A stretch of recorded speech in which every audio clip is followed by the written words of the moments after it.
They say blood is thicker than water, but sometimes I wonder if my family's blood is just watered down entitlement. My name's Caitlin Porter. I'm 33, single, no kids, and for years I've been the one holding our family's grocery store together behind the scenes in Tampa, Florida. I handle the marketing, the social media, the promotions that keep customers coming back. All while my older brother Seth gets praised for just showing up. At a family dinner right before Thanksgiving, my dad smiled across the table, raised his glass, and announced that the store, the one my parents built and I've poured everything into, would soon go to Seth. Because, as he put it, he has a wife, a child, and a clear future. Everyone laughed like it was the most natural thing in the world. My mom even added that I probably didn't need all that responsibility anyway with my job and my cat. I didn't laugh. I just reached into my bag, pulled out a thick legal folder, and set it gently in the middle of the table. "Are you sure you want to open this right now?" I asked. The room went dead silent. Seth's face drained of color. My dad's smile froze. And in that moment, they all realized this wasn't just about the store anymore. If you love intense family drama stories that go way deeper than they first appear, hit that subscribe button and turn on notifications. You're not going to want to miss what happens next. I grew up in Tampa, where my parents opened our family grocery store more than 3 decades ago. It started as a small neighborhood spot in the suburbs, the kind of place where regulars knew everyone by name and stopped by not just for milk or bread, but for a quick chat at the counter. Over the years, it became a local landmark. People from the nearby church group would swing by after Sunday service, and families relied on it for everything from fresh produce to last-minute barbecue supplies. My parents built it from nothing, and it was their pride and joy. I got involved early. Back when I was still in college studying marketing, I started helping out on weekends, redesigning flyers, setting up basic social media pages, and running small promotions that actually brought in new customers. After graduation, I kept going.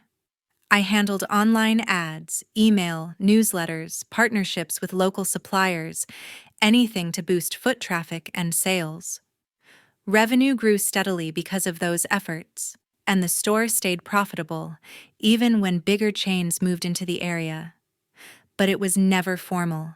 No contract, no official title, no share of ownership on paper. I did it because it was family, and I loved seeing it thrive. Dad would often pat me on the back after a successful campaign and say things like, "We'll get your name on the paperwork soon enough, or this place wouldn't be the same without you." Those promises felt good at the time, but years passed and nothing changed. The deed stayed in my parents' names, and whenever I gently brought it up, the conversation shifted to something else. Meanwhile, my older brother Seth Porter, who's 36, has always been treated differently. He's the legacy son, the one expected to carry the family name forward simply because he's the boy. It didn't matter that he bounced between jobs, racked up credit card debt, or never showed much interest in the day-to-day running of the store. Mom and Dad still saw him as the natural heir.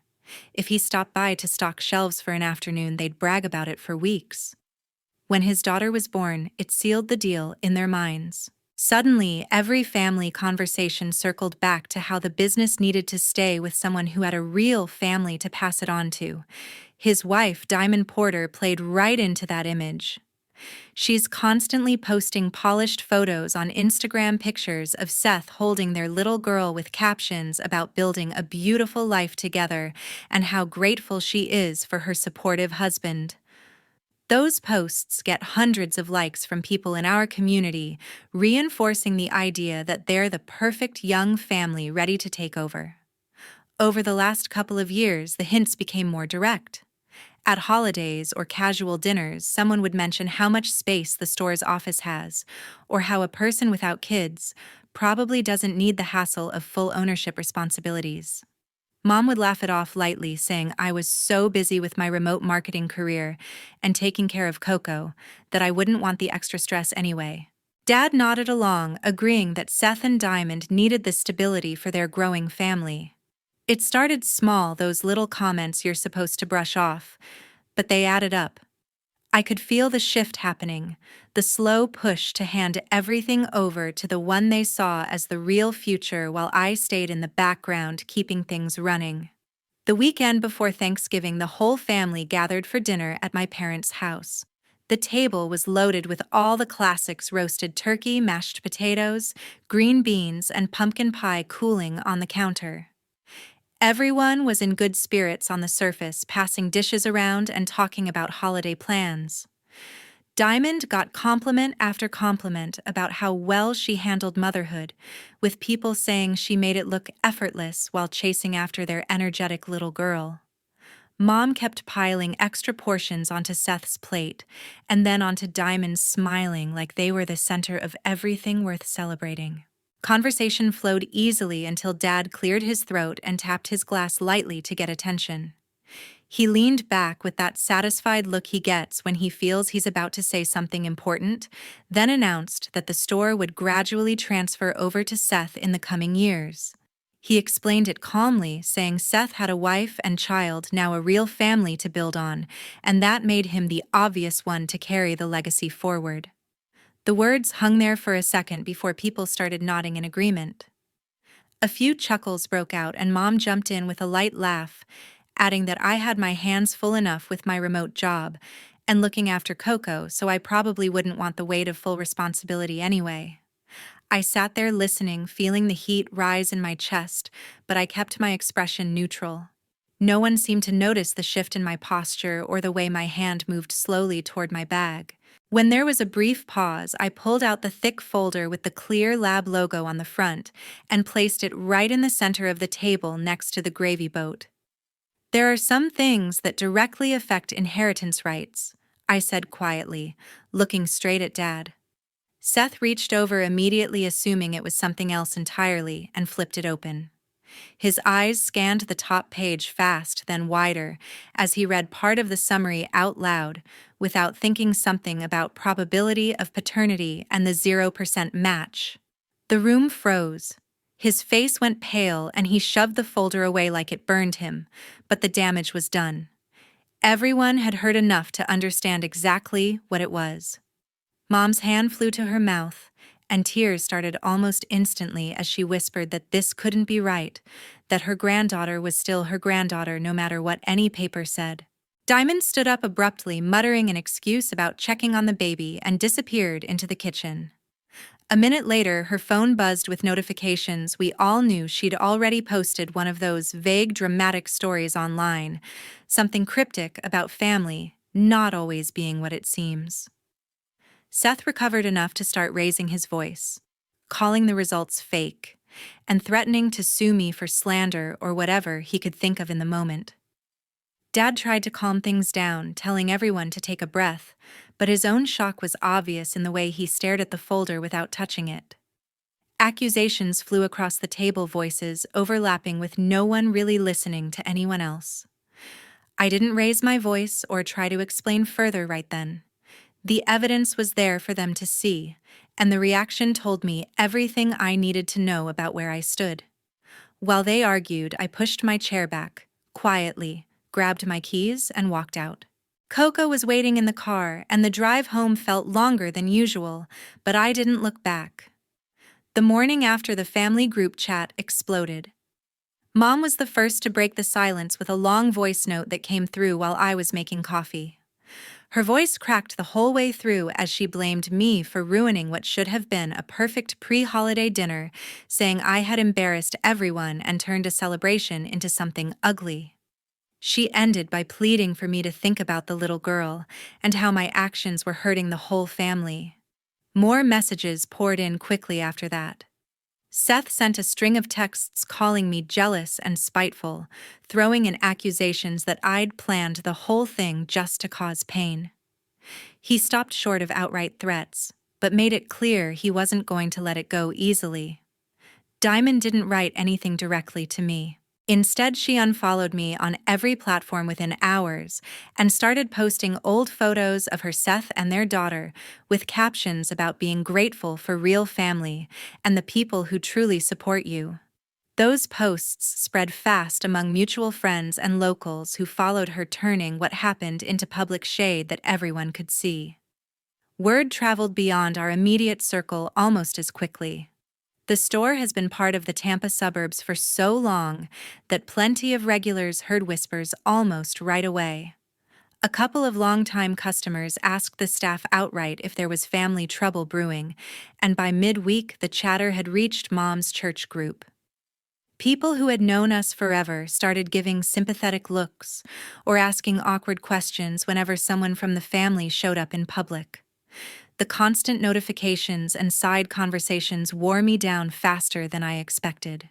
I stopped going by the store on weekends like I usually did to help with inventory or chat with suppliers. Staying home felt safer, but even there, the quiet started feeling heavy.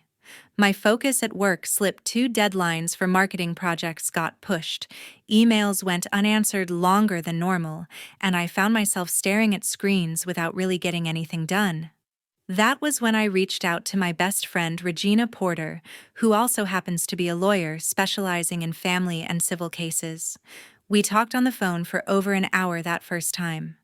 She listened without interrupting as I filled her in on everything, then told me straight up that nothing I had done with the private test was illegal. At the same time, she warned me not to say another word to anyone in the family without counsel, because things could escalate quickly and I needed to protect myself. A few days later, a certified letter arrived from an attorney my parents had hired.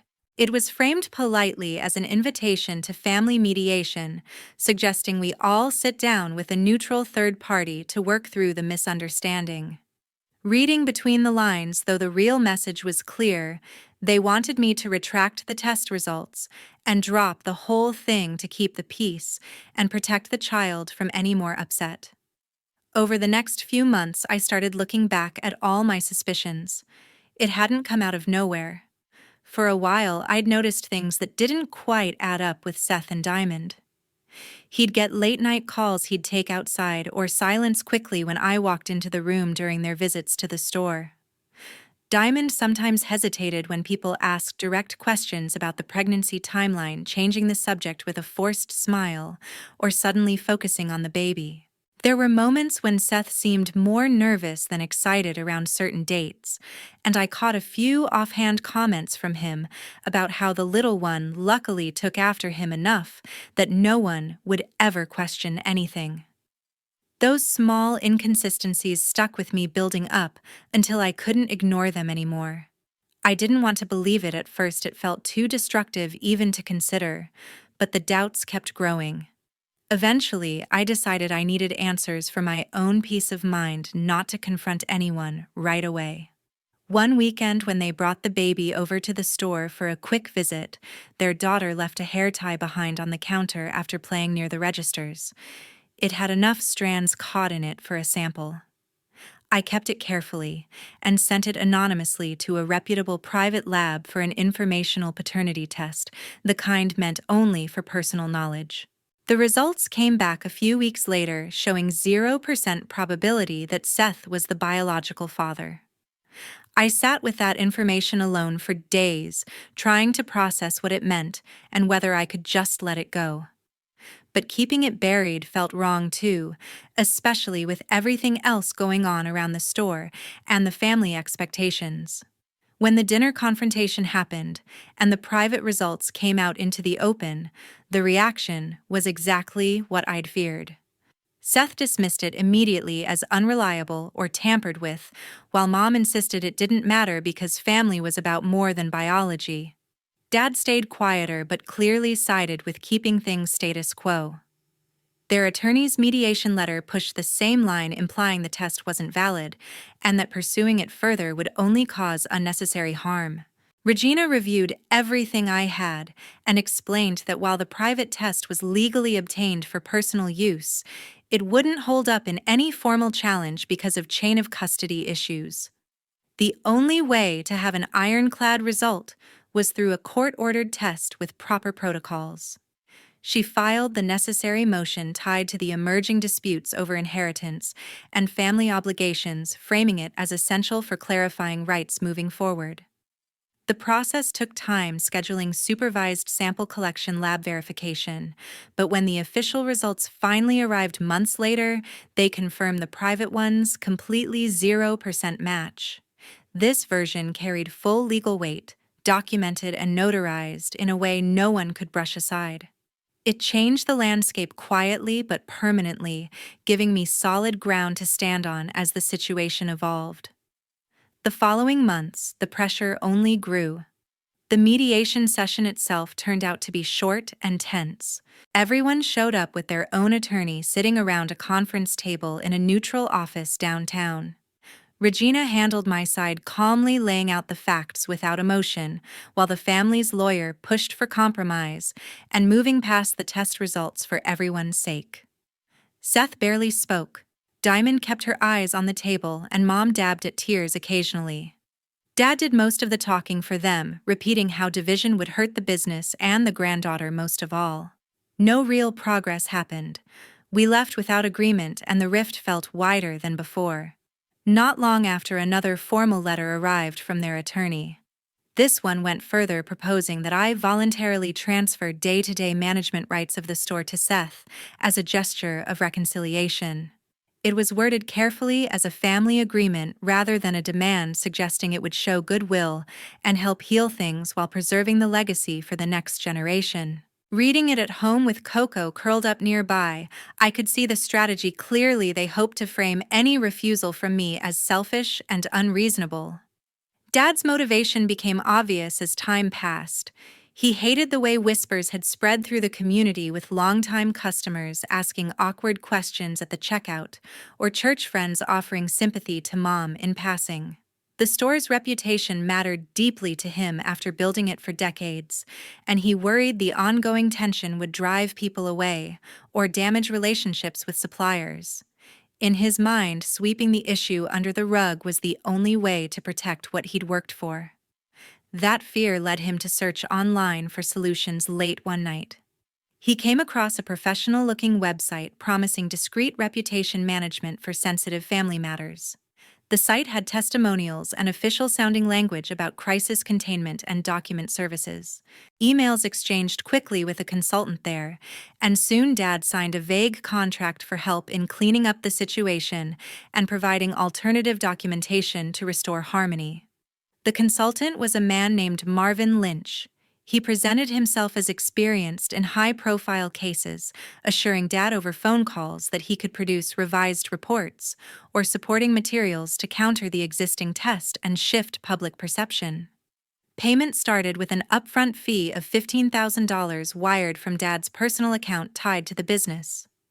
Marvin claimed it covered initial research and connections with labs willing to cooperate. Once the money went through, communications slowed.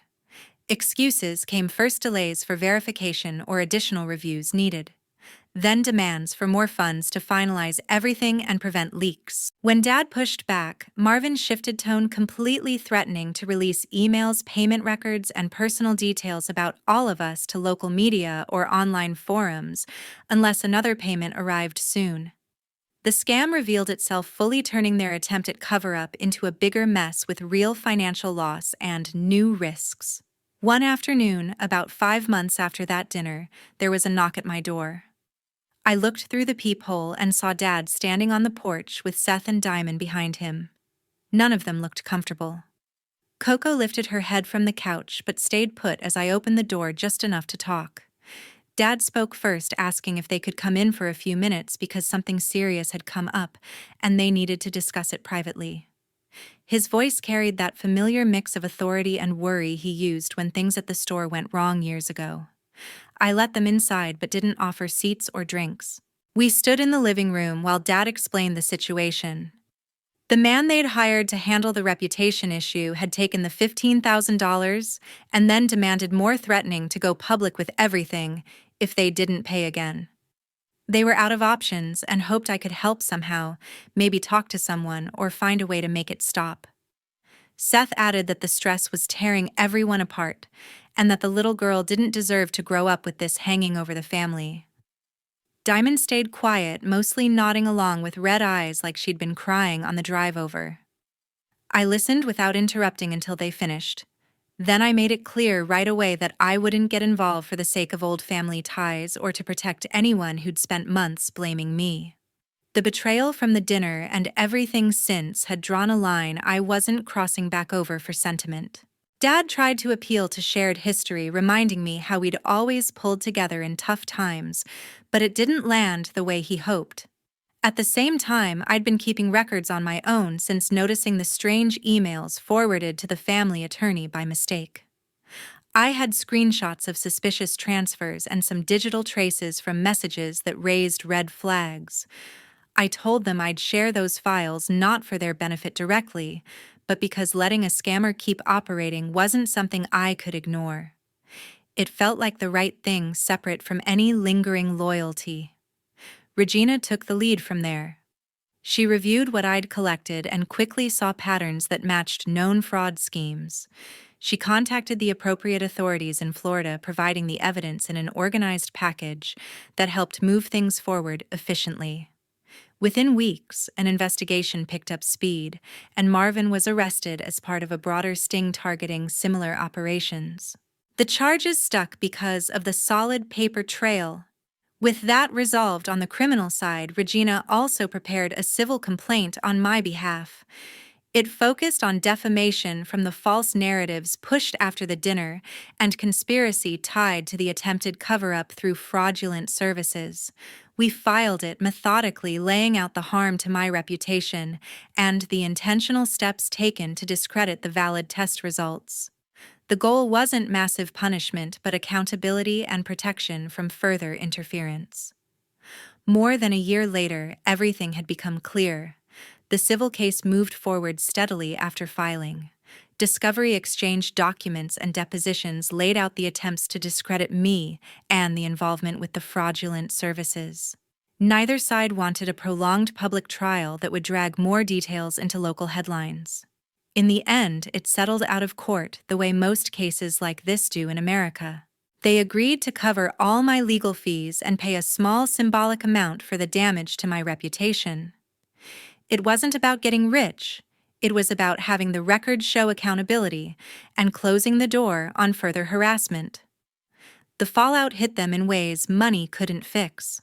Seth and Diamond separated not long after the strain of everything finally too much for their marriage to hold. He moved into a small apartment while she stayed in the house with their daughter, focusing on co-parenting as best they could under the circumstances. Dad stepped down from the community board position he'd held for over a decade, citing personal reasons in a short statement, but everyone close knew the whispers and awkward questions played a big part. Mom quietly withdrew from her active role in the church women's group, attending services less often and avoiding the social gatherings where the topic might come up. On my side, things looked very different. I took the experience as a push to branch out on my own. With savings and a solid business plan, I opened a new grocery location in a growing part of Tampa, focusing on local products and the kind of personal service our original store had always been known for. It took off faster than expected. Customers appreciated the fresh approach, and revenue climbed steadily as word spread. Running it my way without old expectations felt liberating in a way I hadn't anticipated.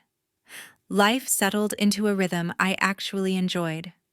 Coco stayed my constant companion, greeting me at the door after long days and curling up nearby while I worked from home on marketing strategies. Regina and I grew even closer, meeting for coffee or walks to talk through everything from case updates to new ideas for the store. Those friendships became the real support network I relied on. I cut contact completely. No holiday cards, no updates, no responses to occasional outreach attempts. There was no big confrontation or final words, just silence that spoke for itself. Forgiveness isn't the same as access, and I chose peace over forced reconciliation.